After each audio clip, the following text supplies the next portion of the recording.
queridos irmãos e irmãs, mais uma vez eu tenho a honra e a alegria de saudá-los com a graça e a paz do Senhor Jesus. E gostaria de convidar a igreja para juntos abrirmos a nossa Bíblia na Epístola de Paulo aos Colossenses.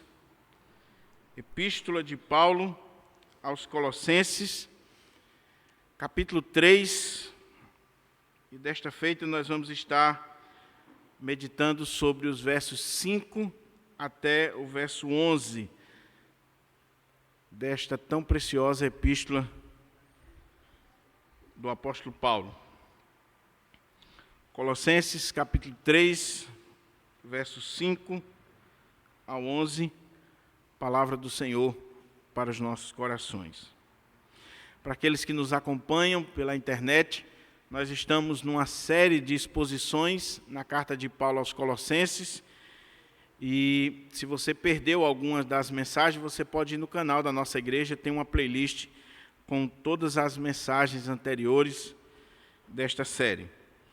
Diz assim a palavra de Deus, Colossenses 3, 5 a 11. Fazei, pois, morrer a vossa natureza terrena, prostituição, impureza, paixão lasciva, desejo maligno e a avareza, que é a idolatria. Por estas coisas é que vem a ira de Deus sobre os filhos da desobediência. Ora, nestas mesmas coisas andastes vós também noutro tempo, quando vivíeis nelas. Agora, porém, despojai-vos igualmente de tudo isto: ira, indignação, maldade, maledicência, linguagem obscena do vosso falar. Não mintais uns aos outros, uma vez que vos despistes do velho homem com os seus feitos, e vos revestistes do novo que se refaz para o pleno conhecimento, segundo a imagem daquele que o criou, no qual não pode haver grego nem judeu, circuncisão nem incircuncisão, bárbaro, cita, escravo, livre. Porém, Cristo é tudo em todos.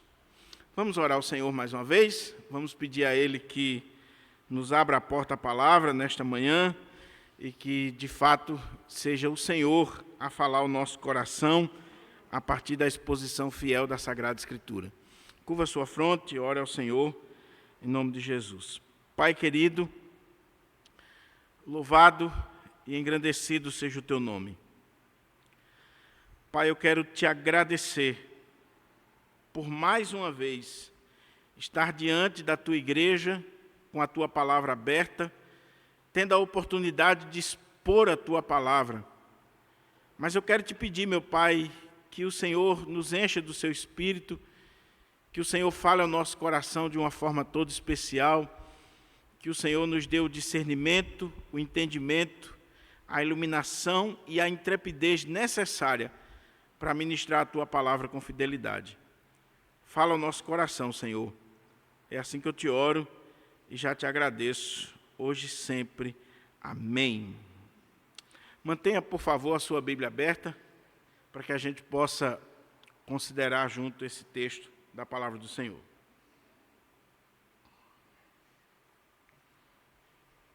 O tema da mensagem nesta manhã, baseado nesse texto, é mortificando e despojando a velha natureza.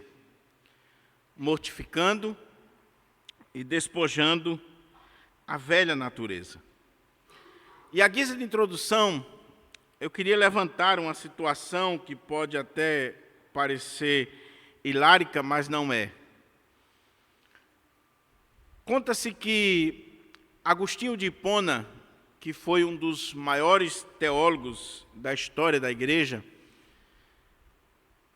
ele era uma pessoa devassa, envolvida com vícios, com todo tipo de práticas de pecados, mas um dia o Senhor o chamou, o Senhor o converteu. É claro que foi resultado das orações de sua mãe, que orou por ele muitos anos. E como diz um pai da igreja, um filho de tantas lágrimas não poderia se perder. A mãe de Agostinho orou por ele, intercedeu por ele, e ela viu o seu filho voltar-se para o Senhor Jesus e transformar-se em um dos maiores teólogos da história da igreja. Mas aquele homem que outrora era devasso, vivia enlameado no pecado, ele agora tem a sua vida transformada, restaurada, mudada pelo Senhor Jesus Cristo. E um dia, ele está caminhando pelas ruas de Hipona, quando uma mulher, daquelas que era acostumada a ir para a cama com ele, o reconheceu e começou a gritar por ele. Agostinho! Agostinho! E quando ele ouviu a voz daquela mulher, lhe trouxe à memória todo o seu passado, a sua vida de pecado, de promiscuidade. Diz alguns historiadores que ele começou a correr. E à medida que ele correu, a mulher correu atrás dele. E a mulher dizia, Agostinho, sou eu! E diz a história que Agostinho olhou para trás e disse assim, mas não sou eu mais. Aquele Agostinho morreu. Eu nasci no interior. E no interior existe muitas histórias de pessoas que morreram e de repente, após alguns anos, quando foram exumar o cadáver ou mexer naquele túmulo, viram que aquela pessoa provavelmente foi enterrada viva, porque estavam viradas e uma série de coisas. Existe uma doença aí catalogada pela medicina e pelos estudiosos chamada catalepsia, que ataca os membros do corpo a ponto de deixá-los enrijecidos, ataca a respiração, e muitas pessoas eram tidas como mortas, enterradas, e depois elas acordavam e de repente estavam enterradas. Daí surgiu essa ideia de você esperar 24 horas. E, é claro, com a tecnologia que nós temos hoje, com todo o protocolo da medicina, se tem uma certa segurança de que, de fato, a pessoa morreu. Mas muitas pessoas foram enterradas vivas, porque tiveram um ataque de catalepsia, ficaram com os membros enrijecidos, parou a respiração, e, de repente, alguém disse, morreu. Mas, de fato, ela não estava morta. Mas talvez você esteja perguntando assim, pastor, o que isso tem a ver com o texto que o senhor leu? Tem tudo a ver. O apóstolo Paulo, conforme nós já começamos a destacar na mensagem anterior, e se você perdeu a mensagem anterior do início do capítulo 3, eu recomendo que você escute para pegar a linha de pensamento. O apóstolo Paulo, a partir do capítulo 3 da carta, ele está entrando na parte prática, na questão ética, moral, nas implicações práticas da doutrina. Era costume, era regra do apóstolo Paulo, sempre dividir as suas cartas em duas partes. A primeira, uma questão mais doutrinária, a segunda parte, uma questão mais prática, a aplicação da doutrina. Você lê, por exemplo, a carta aos Efésios, os 3 primeiros capítulos, doutrina, teologia, os 3 últimos capítulos, prática, aplicação da doutrina. Porque a gente não pode ficar aqui discutindo o sexo dos anjos e isso não tem implicação para a nossa vida diária. Você tem que sair daqui perguntando assim, o que isso tem a ver com a minha vida, com o meu dia a dia, com a minha segunda-feira amanhã? A pregação bíblica fiel, ela expõe a doutrina e ela explica e aplica a doutrina para a nossa vida. Então, após Paulo doutrinar aquela igreja, ele agora vai aplicar a doutrina à vida prática. E ele iniciou o capítulo dizendo que, uma vez que aqueles irmãos, eles ressuscitaram com Cristo, eles devem buscar as coisas do alto, onde Cristo está assentado à direita de Deus. Ou seja, aqueles irmãos deveriam pensar, buscar e viver à luz dessa nova realidade das suas vidas. Eles estavam unidos a Cristo e morreram com Cristo, ressuscitaram com Cristo, e agora eles deveriam pensar e buscar as coisas lá do alto. Porém, veja que coisa interessante. Quando Paulo dá a razão no capítulo 3, versículo 3, olha aí para a sua Bíblia, ele diz assim: porque morrestes, e a vossa vida está oculta juntamente com Cristo em Deus. Desde o capítulo 2, que Paulo vem dizendo que quando nós passamos pelo batismo, o batismo é esse símbolo, é essa realidade exterior para falar daquilo que aconteceu no nosso coração, nós morremos com Cristo para este mundo. Morreu com Cristo. E aí, quando chega no versículo 5, Paulo diz assim: fazei, pois, morrer a vossa natureza terrena. Como assim, Paulo? Será que não tem uma contradição aqui? Como é que eu morri no versículo 3, no capítulo 2, verso 20, e agora Paulo vem dizer: fazei, pois, morrer. E é claro que esse pois aqui está ligando o que ele está dizendo no verso 5 a tudo aquilo que ele falou anteriormente. Nunca pule uma preposição, seja ela aditiva ou adversativa. Quando ele diz assim: fazei, pois, morrer a vossa natureza terrena, ele está dizendo assim: em virtude do que eu disse anteriormente, façam isso aqui. Ou seja, o imperativo que Paulo está dando aqui no versículo 5, e é uma ordem, é um imperativo, ele tem como fundamento indicativo que ele disse anteriormente. E o que ele disse anteriormente? Vocês morreram. Quando vocês foram batizados, quando vocês passaram pela experiência da regeneração, quando vocês foram unidos a Cristo e morreram com Cristo, vocês morreram de fato. Agora, uma vez que vocês morreram, faça morrer a vossa natureza terrena.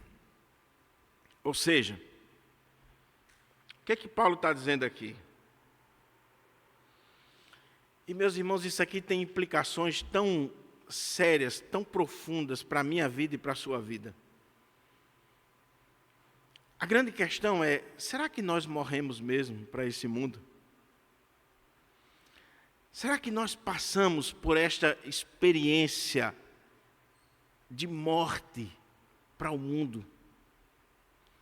Será que de fato nós morremos em Cristo e ressuscitamos em Cristo para uma vida nova? E é por isso que nós buscamos as coisas do alto, nós pensamos nas coisas do alto, nós aspiramos pelas coisas espirituais, e as coisas deste mundo, muito embora legítimas, mas elas já não são o sentido da nossa vida, o ponto final da nossa vida.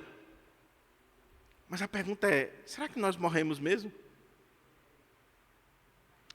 Ou será que tivemos apenas um passamento, uma catalepsia espiritual?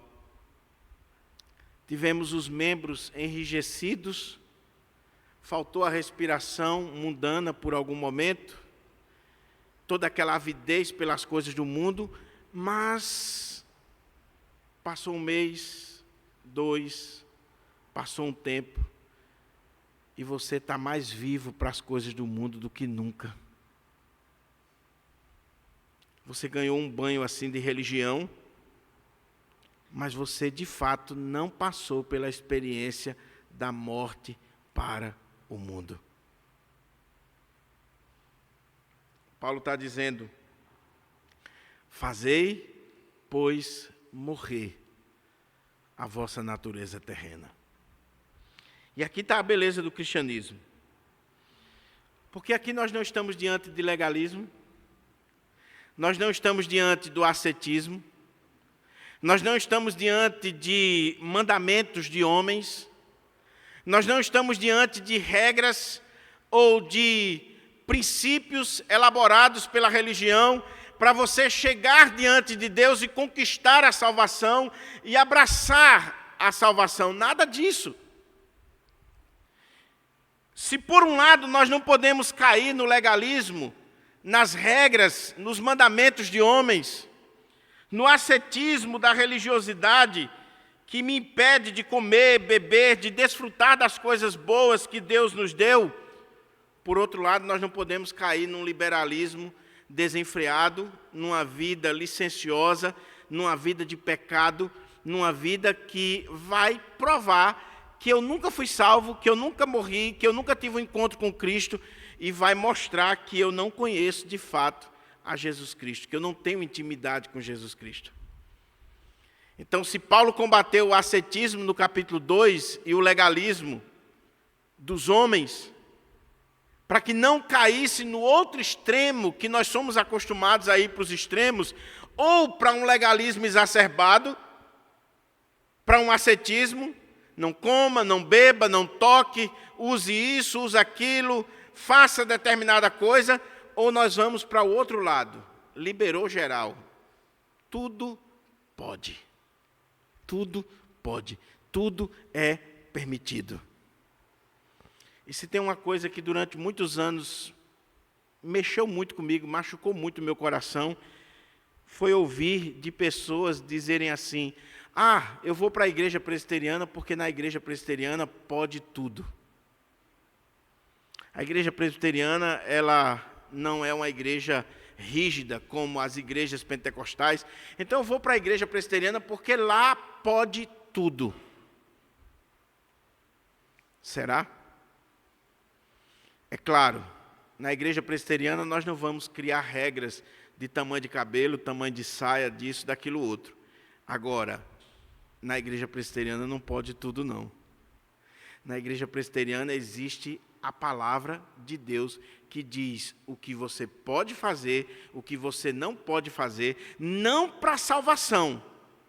Salvação é uma dádiva, salvação é um presente, é algo de graça, e nós discutimos isso aqui quarta-feira, o bicho pegou aqui, no bom sentido, a temperatura esquentou, sobre salvação pela graça e a questão das obras. Salvação é um presente, é uma dádiva. Nada que eu faça ou deixe de fazer vai influenciar, mas a questão é, se eu fui salvo, se eu fui transformado, se eu morri com Cristo, eu vou viver uma vida diferente. Não para ser salvo, mas como resultado da obra de Deus na minha vida. Daí Paulo dizer: vocês morreram com Cristo? Fazei, pois, morrer a vossa natureza terrena. O que Paulo está dizendo aqui? Se Deus fez uma obra na tua vida, e aqui é o indicativo, vocês morreram, por causa disso, vivam à luz daquilo que vocês já são, que Deus fez na sua vida. Então, vocês morreram, faça morrer a vossa natureza terrena. Eu queria chamar a sua atenção para esse texto, e a minha oração é que o Espírito Santo de Deus esteja confrontando a mim e você. Que esse texto seja um espelho que está diante de nós nessa manhã, para a gente responder a pergunta: eu morri de verdade para as coisas do mundo? Eu morri com Cristo? Eu tive uma vida realmente transformada pelo Senhor? Eu tenho vivido essa experiência que o apóstolo Paulo está dizendo aqui, que não é a experiência de alguns, é a experiência de todo servo de Deus, de toda serva de Deus, de todo aquele que foi alcançado pelo Evangelho. Então vamos olhar para o texto e, à medida que formos lendo, explicando, nós vamos aplicando para a nossa vida. Paulo começa dizendo: fazei, pois, morrer a vossa natureza terrena.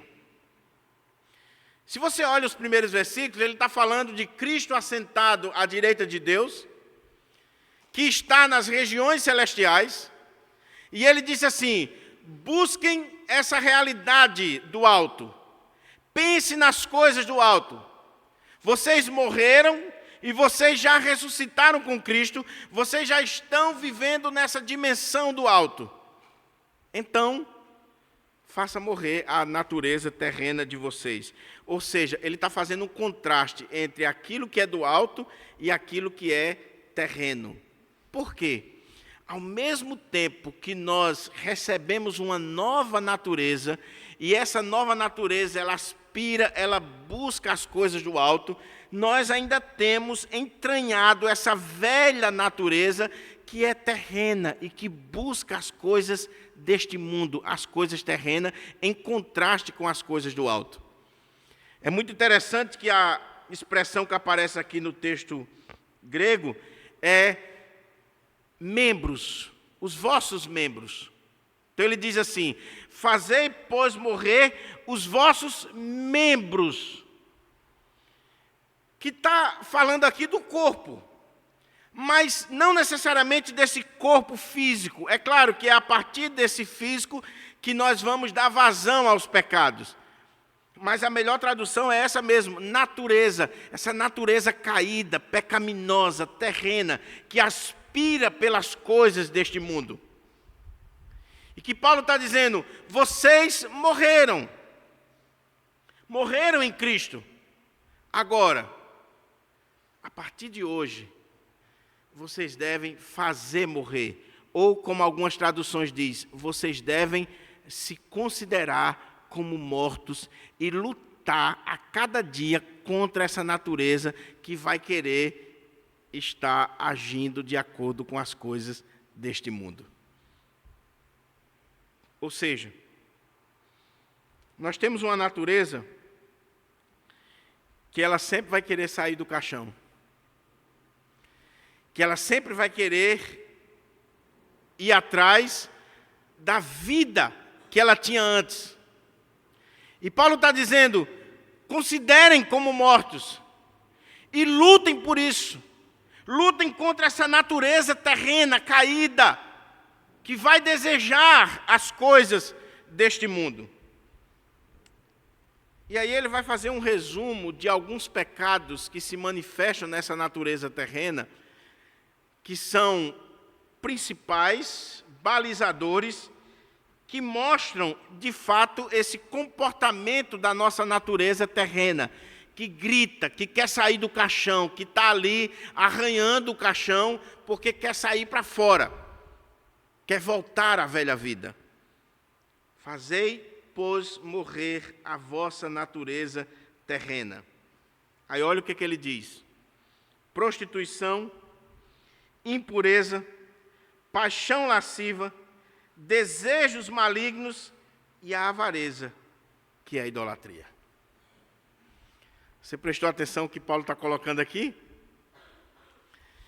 Paulo está dizendo: igreja de Colossos, se por um lado vocês não podem cair no legalismo dos homens, nas regras dos homens, no ascetismo dos homens, em uma religiosidade exterior, em uma religiosidade pagã, por outro lado, vocês precisam fazer morrer, lutar contra, declarar morte, vocês precisam assinar o atestado de óbito para aquilo que a natureza de vocês almeja, deseja, essa natureza terrena.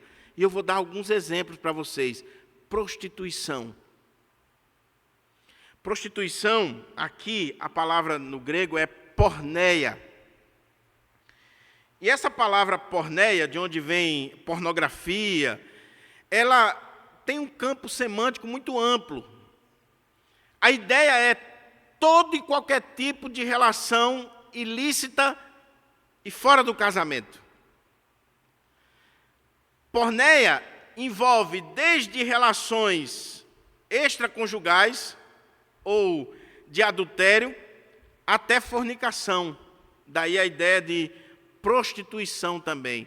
E a raiz dessa palavra é de onde vem a palavra vender, daí prostituição.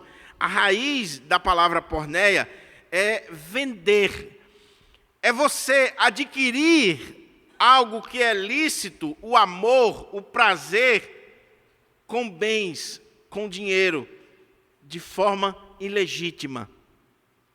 O sexo, meus irmãos, é uma bênção.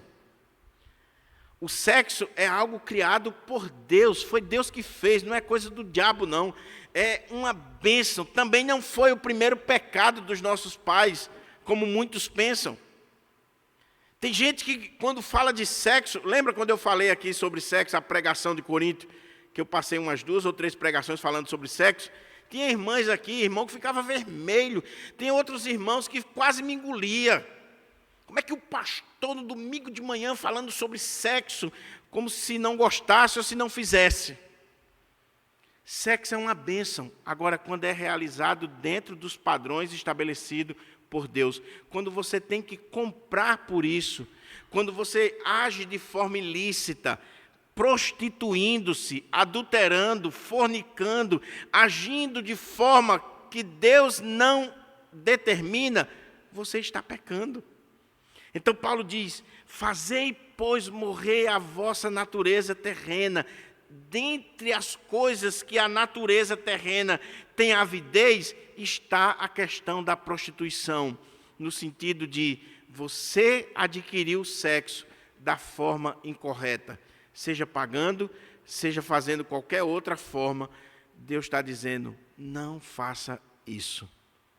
Impureza. Tudo aquilo que representa a sujeira do nosso coração. A palavra que ele usa aqui para impureza, meus irmãos, tem a ver com uma ferida que está cheia de pus.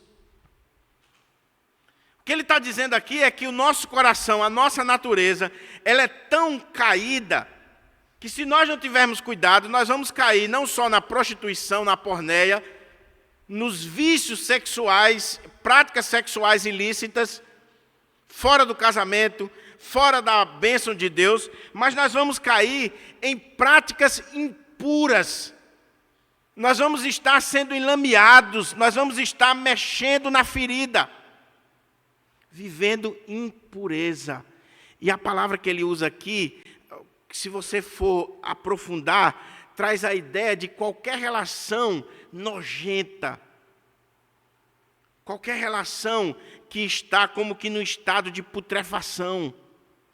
Aqui tem a ver com relações com animais, relações de pessoas do mesmo sexo, relações de todo tipo que demonstrem impureza, coisa que não agrada a Deus.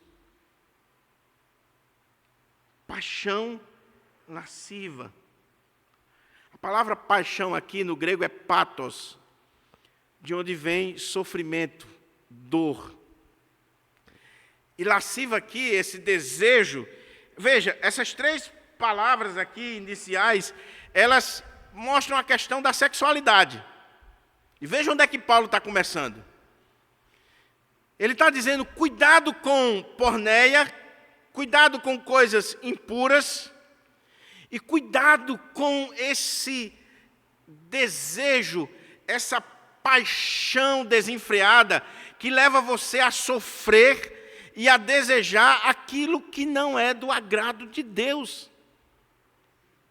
Gente louca, gente apaixonada, gente que está fervendo, gente que não consegue controlar os seus impulsos sexuais. Paixão lasciva. Aí ele diz, desejos malignos, desejos maus. Irmãos, a coisa é tão feia do que Paulo está dizendo aqui, as palavras que Paulo utiliza, que até para você colocar em público é vergonhoso. Paulo está falando aqui de gente cuja sexualidade é algo tão baixo, tão vil, tão horroroso, que ele vai dizer na frente, atrai a ira de Deus.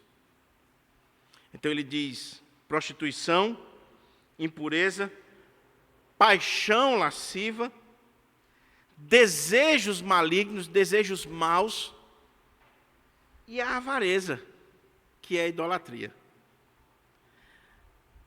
E eu confesso a você que eu fiquei quebrando a cabeça aqui. Meu Deus, o que tem a ver a avareza com sexualidade? O que tem a ver aquilo que Paulo disse anteriormente com a avareza e principalmente que ele resume dizendo que é a idolatria?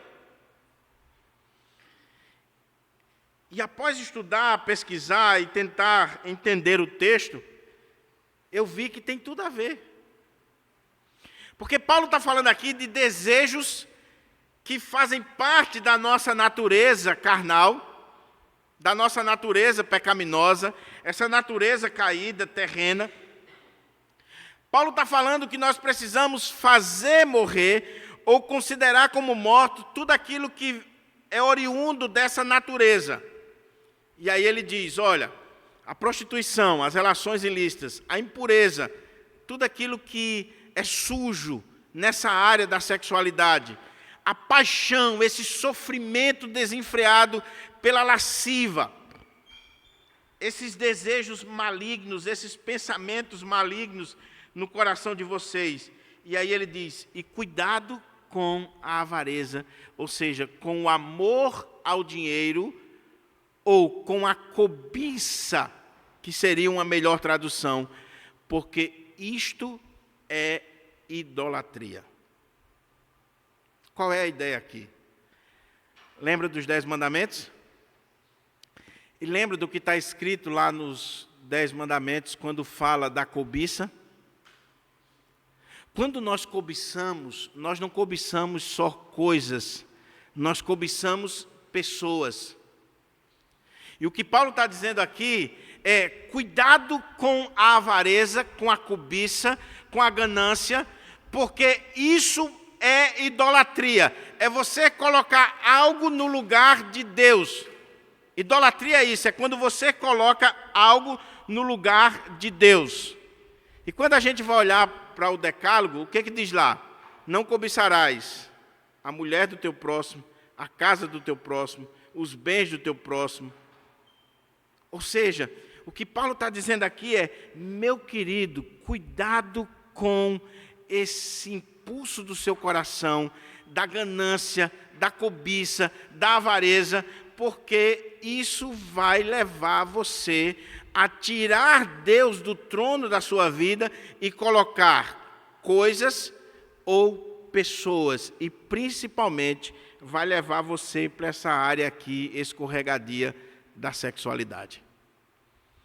Sabe por quê, irmão?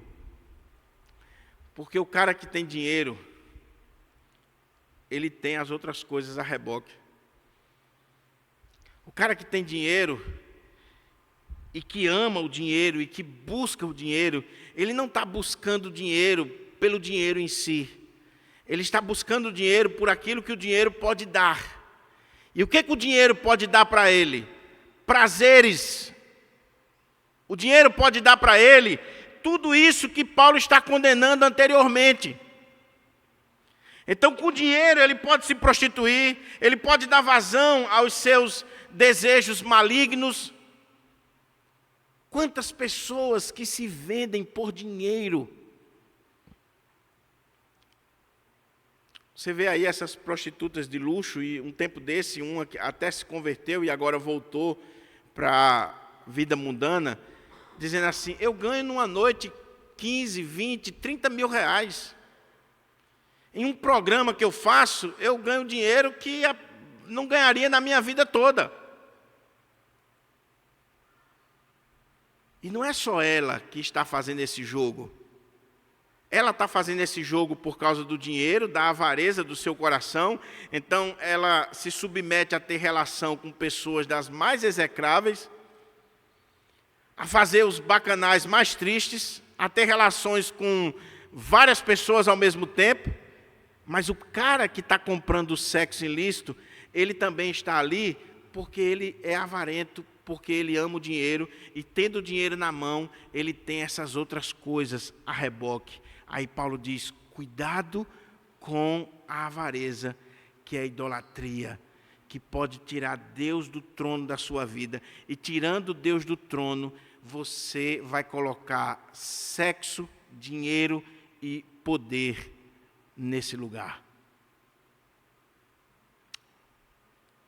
Paulo está dizendo, igreja de Colossos, vocês, por estarem unidos a Cristo, vocês morreram com Cristo e já ressuscitaram com Cristo.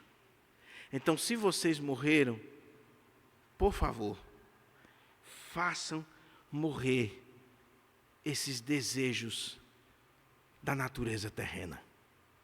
É claro, meus irmãos, a lista aqui não é exaustiva. É claro que a lista aqui ela pode ser ampliada. É claro que só você sabe aquilo que está na sua natureza terrena e que o seu organismo deseja e que você tem que lutar todos os dias, fazer guerra todo dia, declarar morte. Só você sabe aquilo que está enraizado nessa natureza terrena no seu coração. As estatísticas dizem, e não é lá de fora não, da própria igreja evangélica, 75% dos homens evangélicos são viciados em pornografia e mais de 50% das mulheres evangélicos.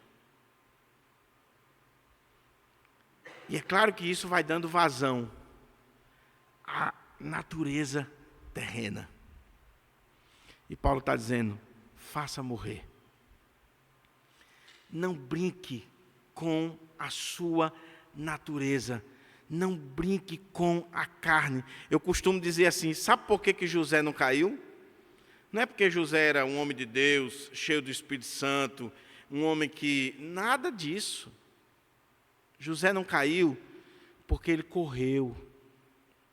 Porque o que vai mostrar que você é de fato um homem de Deus é se você corre dos desejos da carne. Porque se você ficar, você cai. Não tem essa história de homem de Deus, de mulher de Deus, cheio do Espírito Santo. Se você brincar com a carne, você cai. Você cai. Então, cuidado com a mínima brecha da sua vida para esses pecados sexuais que Paulo está dizendo aqui. E veja que o que resume o que Paulo está dizendo aqui são desejos. Desejos muitas vezes malignos que vêm no nosso coração. E que não surge assim, de repente. Não. A sua ética, a sua moral, a sua vida começa a ser quebrada aos pouquinhos. Aos pouquinhos. Antigamente se falava muito na questão das novelas. Hoje não é só novela, é seriado, é uma série de coisas. Mas a irmã é extremamente rígida, religiosa, serva de Deus, conhece a palavra de Deus. Começou a assistir a novela, ou o irmão também.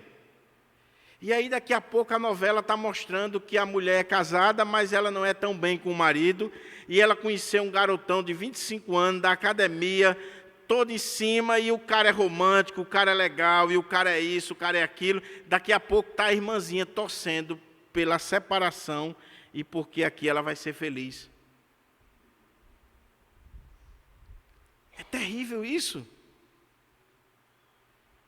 Nada é por acaso. É claro, meus irmãos, nós não podemos viver uma vida assim, numa paranoia. Mas filme, música, nada é por acaso. Nada é por acaso. Eu já tive de acompanhar pessoas ao longo do meu ministério, e há uns 15 anos atrás, uma irmã chegou para mim, na congregação, quando eu dirigi a congregação, e disse assim, pastor, o senhor tem que conversar com meu marido. Por quê?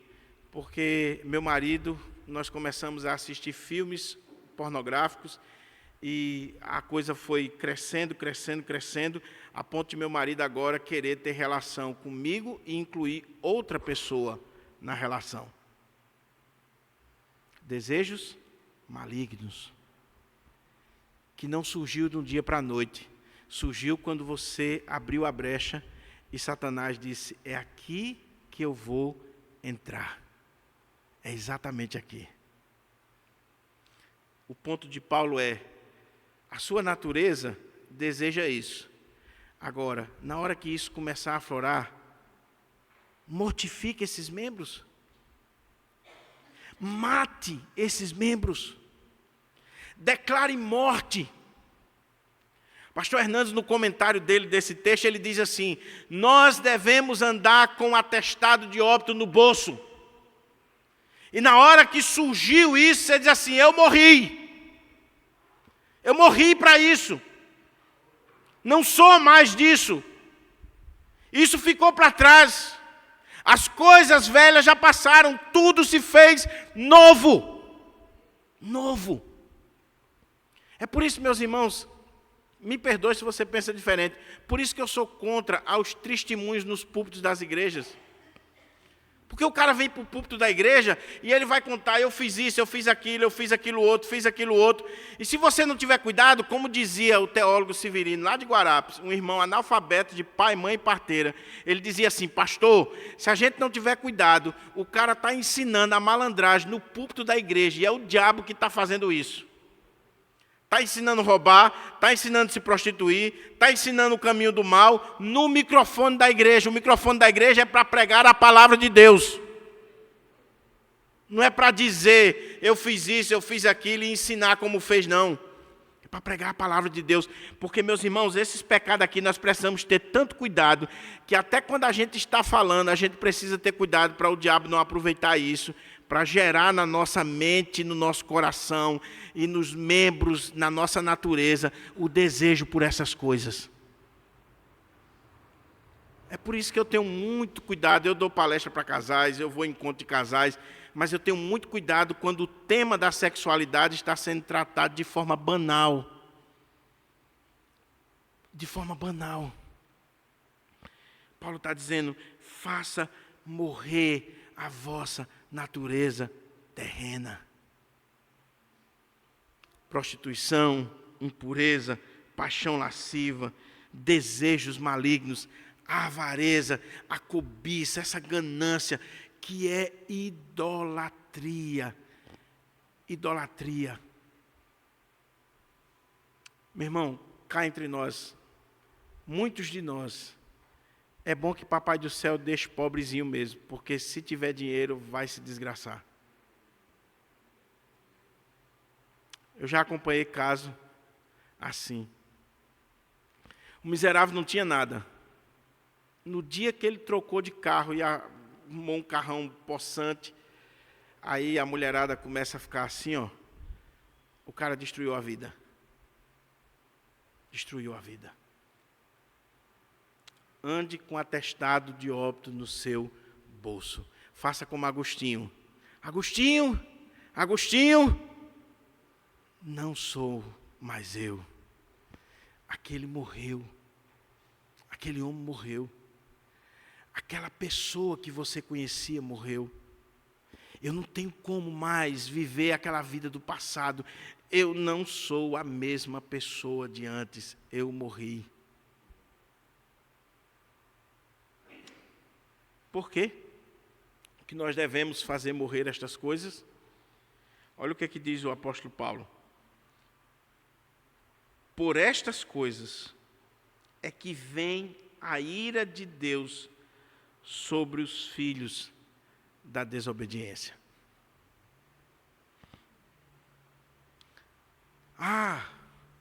Meu pastor não ligou. A igreja não se importou. Mas a ira de Deus vem sobre aqueles que são filhos da desobediência, que vivem na desobediência. Meu irmão, lembre-se, eu não estou falando aqui de religiosidade, de regra de homens. Eu nunca vou subir nesse púlpito aqui para dizer o que você deve ou não deve fazer, que não esteja de acordo com a palavra de Deus. Agora, aquilo que a palavra de Deus determina, aí nós vamos pregar sim.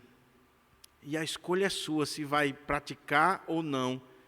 Porque se você não viver de acordo com a palavra de Deus, por estas coisas vem a ira de Deus. Sabe o que está acontecendo hoje nas nossas igrejas? Nos tempos idos, esperava-se o casamento para poder ter relação sexual. hoje é muito raro nas nossas igrejas.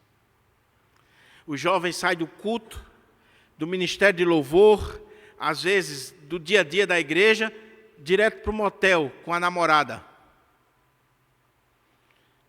Fica com uma, fica com outra, no domingo está no culto, cantando como se nada tivesse acontecido. Nada. E quando os pastores se levantam hoje contra isso, eles é que estão errados. Porque o pai e a mãe dizem assim, o senhor tem que ser moderno. O que eu ensino para o meu filho é que ele se preserve, é que ele se cuide. A gente precisa ter cuidado. Aqui do púlpito dessa igreja eu sempre preguei e vou continuar pregando. Tem pessoas que ficam com raiva, tem pessoas que fazem de tudo. Não estou nem aí, eu sempre preguei. As meninas da igreja têm que ter cuidado para não virar a maçaneta de porta que todo mundo pega. Se preserve, se ame, se valorize. Se o cara está vindo para a igreja simplesmente para pegar as meninas, se valorize. Dê um chega para lá. Espere um homem de Deus ou fique solteiro. Mas não case com um pilantra, com um vagabundo que vem para a igreja, não por causa da palavra de Deus, mas por causa dos desejos malignos do seu coração. Aí chega na igreja, as meninas da igreja muitas vezes estão piores do que a do mundo. Conhece hoje, amanhã está na cama. Paulo está dizendo, faça morrer isso. Ah, pastor, eu não me aguento. Meu irmão, você se aguenta. Se você morreu com Cristo, se você morreu, você se aguenta. E se o fogo está grande, como dizia um pastor, joga um balde d'água gelada aí, meu irmão. Em nome de Jesus. Paulo está dizendo, cuidado, vem a ira de Deus bate. Deus se ira, meus irmãos, com isso. Nós não podemos cair nessa jogada que está acontecendo no nosso país, onde as pessoas dizem que se convertem, mas continuam vivendo nas mesmas práticas de pecado, na mesma vida. E diz, não, mas Deus me ama. Deus me ama tanto que Deus está me abençoando. Será? Será? Por estas coisas vem a ira de Deus sobre os filhos da desobediência. Faça morrer a sua natureza terrena, porque senão vem a ira de Deus sobre você. Segunda coisa que Paulo diz, ora, nestas mesmas coisas andastes vós também em outro tempo, quando vivias nelas. Paulo está dizendo que há uma mudança, meu irmão. Há uma transformação. Olha para a sua vida há 10 anos atrás, quando você chegou na igreja, e olha para hoje. E veja, eu não estou falando, vou repetir 1000 vezes, não estou falando de legalismo, não estou falando de ascetismo, não estou falando de regra de homens. Estou falando de mudança de vida, de transformação. De você ter tido um encontro com Deus e sua vida mudou, foi transformada, porque você morreu para esse mundo. Porque você foi transformado. Ele diz, vocês andavam nisso. E olha que Paulo está falando aqui de uma sociedade greco-romana, licenciosa, de bacanais, de vida promíscua, de vida no pecado mesmo. De gente que vivia na prática da homossexualidade até adultério, não tinha problema nenhum. Problema nenhum. Dr. William Barclay diz que uma das heranças do cristianismo é a castidade, porque no mundo greco-romano não existia isso, ninguém ligava com isso. Haviam prostitutas cultuais, haviam toda a prática licenciosa de pecado, de prostituição, de impureza. Aquilo era normal, no mundo é normal. Agora, na igreja de Deus, não pode ser normal. Não pode. Sexo fora do casamento é e sempre será pecado. Que teu pai aceite, que teu pastor aceite, que tua família aceite, sempre será pecado. Pode ser fornicação, prostituição, impureza. Sexo fora do casamento é pecado. E se você é casado e você se relaciona com outra pessoa, também você está pecando e sempre será pecado. E por estas coisas vem a ira de Deus. Paulo disse, vocês viviam nisso, meu irmão. O problema é que as pessoas hoje não olham para o passado, elas dizem assim, eu vivo ainda, mas Jesus me ama.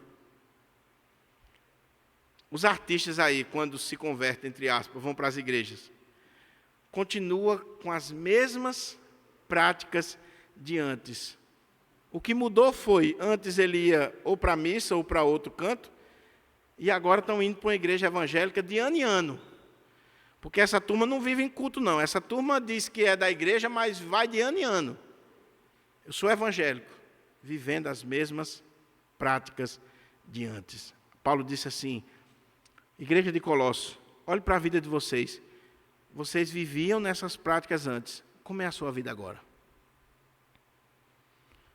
Irmãos, era muito comum nos tempos idos, alguém dizer assim, olha, eu era isso, isso e isso. Hoje minha vida mudou, eu não sou mais. Não interessa o que você foi, meu irmão. Não interessa se você vivia na prostituição, na impureza, na paixão lasciva, se você era avarento, se você vivia na sarjeta, não interessa. O que interessa é, a partir do momento que Jesus entrou na sua vida, você mudou? Você mudou? Você foi transformado? Você olha para você e diz assim, realmente mudou, a minha vida mudou. Hoje eu sou uma nova criatura. Uma nova criatura. Aí Paulo vai agora sair dessa parte mais pessoal e ele vai entrar num campo mais coletivo, pecados que nós cometemos e que envolve outros. Ele diz assim, se no primeiro momento ele disse, faça morrer, ou considere como morto, como diz Romanos 6,11, agora ele diz, versículo 8, agora, porém, uma vez que vocês estão fazendo essa reflexão na vida de vocês, de que antes vocês viviam em toda prática de pecado, de sujeira, mas vocês tiveram a vida mudada, agora, porém, despojai-vos igualmente de tudo isto. Deixa eu só dar uma explicação aqui. A palavra que ele usa aqui para despojar, que ele coloca também no imperativo, essa palavra, na língua original, ela tem a ideia de trocar de roupa. E o que acontecia? Na época de Paulo, os estudiosos dizem que no ato do batismo, as pessoas trocavam de roupa antes de entrar na água. Era muito comum isso. Inclusive, isso aconteceu comigo. Você ia com as suas vestes, e aí, quando chegava lá na igreja, no ato do batismo, você recebia uma bata branca, uma roupa nova, bem alvinha, para você ser batizado com ela. E você saía das águas com aquela roupa. Você tirou a roupa velha, suja, do mundo, do pecado, e você está com uma roupa nova. Aí Paulo está dizendo assim, lembra do batismo de vocês? Que vocês, quando entraram na água, vocês não entraram com a roupa velha, vocês tiraram a roupa velha, e vocês vestiram a roupa nova. Então agora, viva isso no dia a dia. Despojem-se igualmente. Troque de roupa. Tire aquilo que está sujo, aquilo que não presta, aquilo que não agrada a Deus. Tire isso da vida de vocês. Veja, ele diz, faça morrer, e ele diz, tire. A ideia aqui é, abandone. O que é fazer morrer? É você abandonar. É você lutar contra. É você fazer guerra, declarar morte àquilo ali. Aí ele vai aprofundar mais e dizer assim, eu estou falando aqui de você mudar de vida, assim como você troca de roupa. Sabe quando você chega assim, depois de um dia de trabalho, cansativo, você está com aquela roupa suada, suja, tudinho. Aí você vai, tira toda aquela roupa, toma um banho, veste uma roupa limpinha, nova. Você se sente bem, é outra pessoa, é uma vida nova. Paulo está dizendo, olha para o texto. Agora, porém, despojai-vos igualmente de tudo isto. Tira essa roupa velha aqui. O que tem nessa roupa velha? Aí ele diz, de tudo isto: ira, indignação, maldade, maledicência, linguagem obscena do vosso falar. Não mintais uns aos outros, uma vez que vos despistes do velho homem com os seus feitos e vos revestistes do novo homem que se refaz para o pleno conhecimento, segundo a imagem daquele que o criou. Ele está dizendo: igreja de Colossos, por favor, não caiam no outro extremo. Quando eu disse que vocês não devem ser legalistas ou cair no ascetismo, eu não estou dizendo que vocês vão liberar geral. Eu estou dizendo que vocês vão abrir mão de práticas sexuais ilícitas, que vocês vão abrir mão de tudo aquilo que a natureza velha está querendo, porque vocês são novas criaturas. E eu estou dizendo que assim como vocês, no ato do batismo, simbolicamente, trocaram de roupa, que no dia a dia de vocês, continue trocando essa roupa, continue fazendo essa limpeza, mudando a vida de vocês. E dentre as coisas, é mais um resumo, não é exaustivo, ele diz aqui: ira, indignação.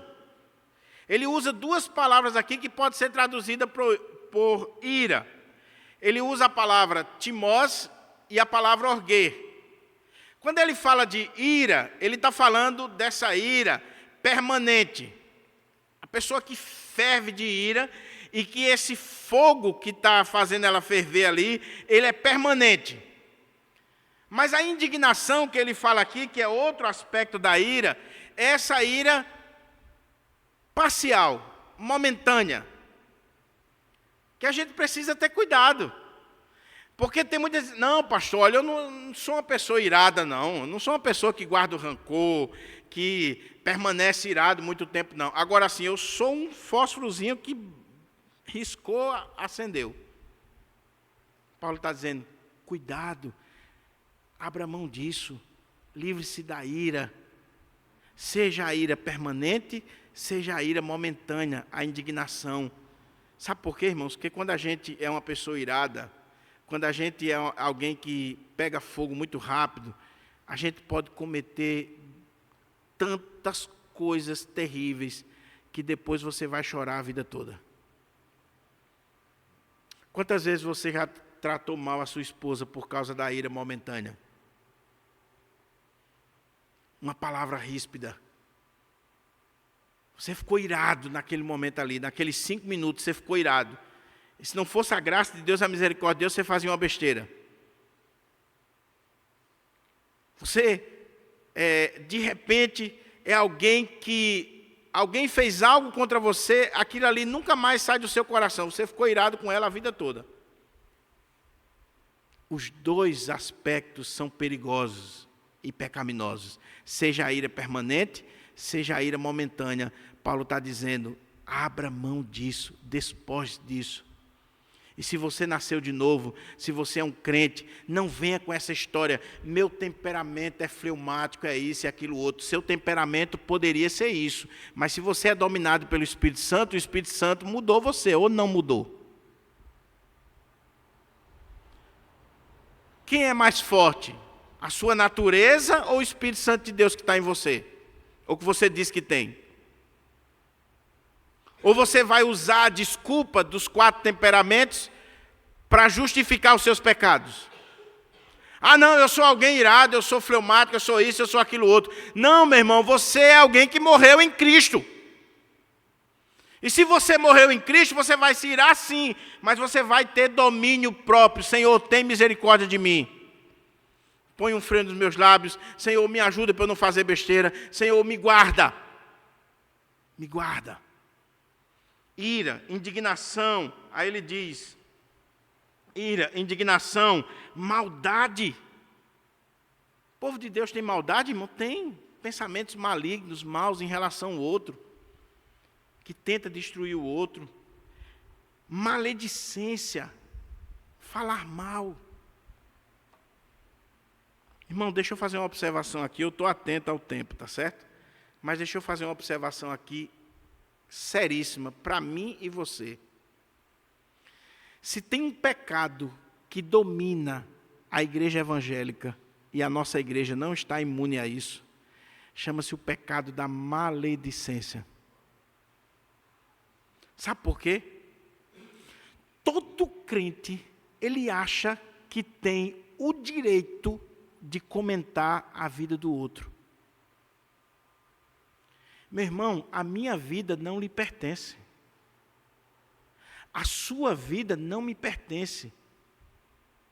Quem é você ou quem sou eu para estar dando pitaco ou querendo me meter na sua vida, no que você faz, no que você não faz, na maneira como você veste ou que você deixa de vestir?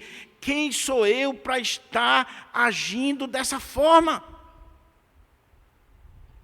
Mas sabe o que acontece nas igrejas? Por que nós temos problema nas igrejas? Porque as pessoas se metem com a vida do outro. E sabe o que diz Provérbios? Aquele que se mete em questões alheias é como pegar um cão pela orelha. Vai pegar um pitbull pela orelha, vai. Aí a irmãzinha não consegue segurar a língua. Ela fala do cabelo da outra, do vestido da outra, do sapato da outra, da vida do pastor, do presbítero, do diácono. O irmão é do mesmo jeito, fofoqueiro. Aí daqui a pouco está envolvido numa confusão terrível. Sabe para onde é que vai a culpa? Diga aí. Para o diabo. Não, porque o diabo está furioso. Porque o diabo está se levantando contra mim. Porque lá na empresa estão para me botar para fora. E o Satanás está agindo, pastor. A língua. Sabe da historinha? O diabo estava chorando na esquina de uma rua. E alguém chegou e disse, por que você está chorando? Ele diz assim, eu sei que eu sou mau, agora os crentes, tudo que faz, bota a culpa em mim. Tudo. Maledicência. Meu irmão, em nome de Jesus, vamos olhar mais para nós, vamos olhar mais no espelho, vamos olhar mais para a palavra, vamos aplicar a palavra mais para a nossa vida. Nós temos a tendência, nós os crentes, eu estou falando de pecados nossos, de estar ouvindo a pregação e dizer assim, eita, a irmã fulana tinha que estar aqui para ouvir esse sermão, viu? Vou mandar para fulano de tal esse sermão, porque esse sermão aqui, para mim não é não. Para mim, olha, eu tinha uma irmã lá em Guarapes, que é uma bênção ela, uma pessoa maravilhosa. Quando o sermão era assim, um sermão duro, ela chegava para mim e dizia, reverendo, não me tocou em nada. Eu não tenho esse problema aí, não me tocou em nada. Nada. Outra vez, pastor José Gomes estava pregando numa igreja e pastor José Gomes estava cortando fino mesmo. E aí ele disse, porque tem crente que é assim, assim, assim. Aí o irmão gritou lá de trás assim, esse não veio hoje não. Esse não veio hoje não. Cuidado. Olha como é que diz o texto para a gente concluir. Maledicência, linguagem obscena do vosso falar. Irmão, eu não sou contra contar piada. Agora, sua boca é suja? Como é que é a sua boca? A boca fala do que o coração está cheio. Se o irmão só fala pornografia, se o irmão só fala de coisas de duplo sentido, pode ter certeza que o coração dele está cheio disso. Linguagem obscena, blasfema. Quantas pessoas estão se enrolando na justiça aí porque abre a boca para dizer besteira? Estão se enrolando. E depois que você fala, meu irmão, não tem como pegar a palavra de volta mais não. Aí Paulo está dizendo, cuidado com essa linguagem obscena. Crente tem que ter a língua pura. Pura. Não pode ser alguém pornográfico, boca suja. E é triste quando o ímpio repreende. Quando o ímpio diz assim, rapaz, eu sou melhor do que fulano, porque eu não falo assim, eu não vivo assim, eu não penso assim, eu não ajo dessa maneira. Caminhando para a conclusão, Paulo diz, não mintais uns aos outros, uma vez que vos despistes do velho homem com os seus feitos. Não mintam. Você está vendo o que Paulo está fazendo aqui, meu irmão? Paulo está dando aqui uma dica para você ver se de fato houve uma regeneração na sua vida e na minha vida. Não minta para o seu irmão. Não trate o seu irmão de forma desonesta. Não minta. Eu vou citar mais uma do filósofo Severino, lá de Guarapes. Eu amo o irmão Severino, aprendi muito. Um dia, o filho dele estava brincando com o meu e com um TikTokzinho quebrou o vidro do carro. Aí ele chegou, o de casa foi embora, o dele ficou para explicar a situação. E ele disse assim: fulano, quem quebrou o vidro? Não foi eu, pai. Vou perguntar de novo, quem quebrou o vidro? Não fui eu. Na terceira vez, já com a sandália na mão, aí ele disse: foi eu, chorando, porque foi ameaçado na peia. Aí ele disse assim: fulano, aprenda o que eu vou dizer para você. Se eu chegar aqui e você derrubou a casa, e eu disser assim: fulano, quem derrubou essa casa, e você disser: foi eu, papai, nós vamos nos juntar e reconstruir a casa, eu não vou fazer nada com você. Agora, não minta, porque eu não aceito mentira. Você agora vai ser disciplinado por causa disso. Mas quando são os pais que estão ensinando o filho a mentir? Quando é o pai que o menino está vendo ele mentir, como a família, o pastor chegou numa igreja para tomar posse, né? A família maravilhosa, crente, chamou o pastor para jantar na casa, aquela alegria. Aí o pastor está lá e a irmã de vez em quando vinha: reverendo, quer uma aguinha, quer um negócio tal, e está já saindo a janta. E aí o menino veio, olhava para o pastor, olhava para a face do pastor e aqui na nuca. Aí o pastor se encabulou e disse: meu filho, o que está acontecendo? Ele disse: não, porque papai e mamãe vivem dizendo que o senhor tem duas caras, eu estou procurando a outra.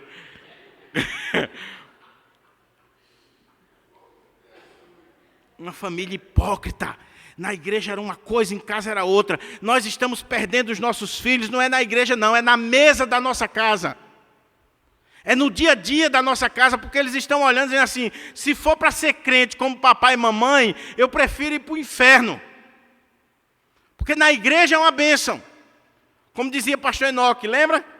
O velório do irmão aqui, o reverendo, para não botar o irmão, o reverendo aqui na frente. Aí chegou o presidente do presbitério, do sínodo, toda a comitiva. Aqui era um homem de Deus, um pregador, o reverendo fulano, e tal, e tal. Aí a irmãzinha chorando ali, disse: meu filho, vai ali ver se é seu pai mesmo, porque eu devo estar chorando pela pessoa errada. Ele não era nada disso. Nada disso. O menino olhou do outro lado e disse assim: mamãe, vamos se mudar para a igreja, porque aqui papai é tão bonzinho. Cuidado, vocês já foram transformados. Vos revestistes do novo homem, que se refaz para o pleno conhecimento segundo a imagem daquele que o criou, no qual não pode haver grego nem judeu, circuncisão nem incircuncisão, bárbaro, cita, escravo, livre, porém Cristo é tudo em todos. O que é que Paulo está dizendo aqui? O que eu estou colocando aqui para vocês é o seguinte: se vocês já foram revestidos desse novo homem, vocês vão viver uma vida nova. E o que eu estou ensinando para vocês aqui não é para um grupo específico, quer seja judeu, bárbaro, cita, livre, grego, não interessa. O que eu estou ensinando aqui é para todo aquele que foi alcançado em Jesus Cristo e que Cristo é tudo nele. Não há distinção. A ética cristã e o mandamento cristão não é para um grupo específico. Ah, não, isso aqui é para o pastor e os presbíteros. Isso aqui é para o irmão fulano e para a irmã... Nada disso. Você quer um exemplo como a Bíblia é assim? Quando a Bíblia dá as qualidades do presbítero, do pastor, do diácono, a gente sempre pensa assim: ah, essas qualidades aqui é do pastor. Mas quando Paulo está falando isso, ele está falando dos homens da igreja que devem ter aquelas qualidades para poder exercer o ministério. Ou seja, são qualidades que devem estar presentes na vida de todos. Não é só da liderança. Não é só da liderança. É de todos. Porque nós morremos com Cristo. Não foi só o pastor. Então a minha oração é que de fato eu e você tenha morrido. É que eu e você de fato tenha passado por essa experiência de morte do velho homem. Que a gente mortifique essa natureza. Que a gente troque de roupa dessa natureza antiga e que a gente viva uma vida nova para a glória do Senhor.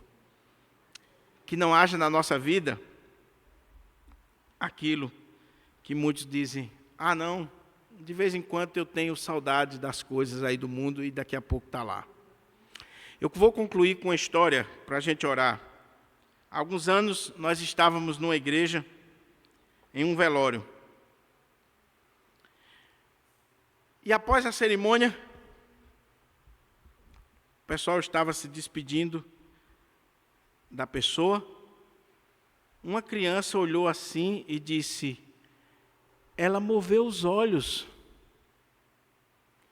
Irmãos, limpou a igreja em questão de segundo.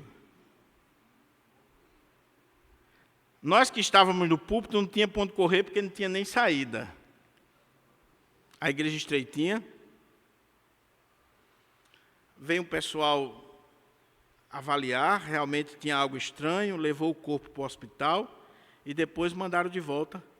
E nós tivemos que ficar a noite toda observando aquele fenômeno, se aquela pessoa ia se levantar.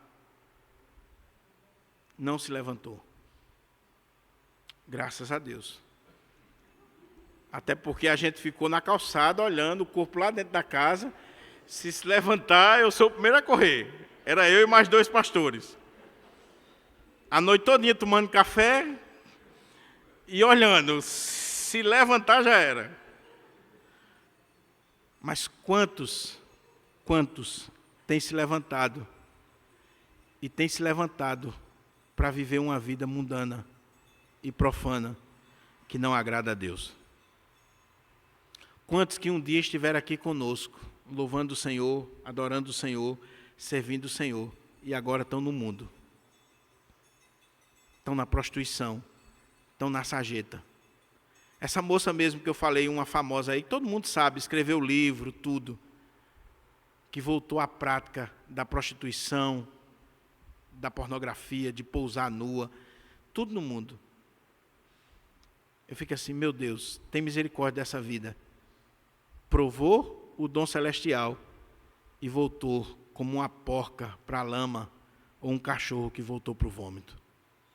Que Deus nos guarde, que Deus livre a mim e você, que de fato tenha acontecido uma obra na nossa vida para a glória do Senhor. Amém?